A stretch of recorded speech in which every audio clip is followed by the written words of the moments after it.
Un chasse-mouche de l'archipel de la Société à la forme surprenante. Une boîte à ossements en forme de personnage des Australes. Une idole mangarévienne au style épuré. Une coiffe marquisienne réalisée par des mains d'orfèvre. Voici quelques exemples des extraordinaires pièces exposées depuis aujourd'hui dans le musée parisien. Fruit d'échanges entre les Polynésiens, les explorateurs ou les missionnaires, plus de la moitié de ces objets ont exceptionnellement été sortis des réserves des musées britanniques. Regroupés dans différentes parties thématiques, telles que la mer, la terre ou le temple, les objets de Fidji ou d'Hawaï se confondent avec ceux du Fénois, permettant au regard amateur de comprendre les liens qui unissent les peuples du Pacifique. Pour le ministre de la Culture, cette exposition concrétise un rêve. C'est une reconnaissance de voir ces objets là où ils sont aujourd'hui, au musée de Quai Branly, une réconciliation avec d'autres cultures et également cette réconciliation avec la culture européenne.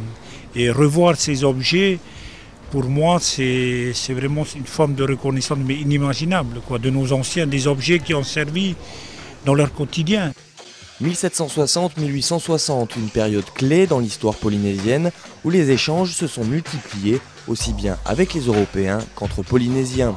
Une vision encore partagée par le président Tongsan, pas forcément frustré de voir ces objets exposés aussi loin du Fénois. On peut effectivement égoïstement garder pour nous au chaud, mais je pense qu'il faut montrer, une culture, ça voyage.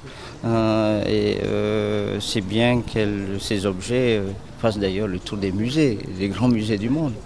Et on est content aussi de le retrouver chez nous, mais je pense qu'il faut partager quelque part aussi sa propre culture avec le reste du monde.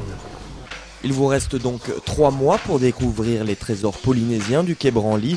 Passé le 14 septembre, ils retrouveront leur musée d'origine, même s'il n'est pas exclu que certains objets viennent temporairement enrichir des expositions du musée de Tahiti et ses îles.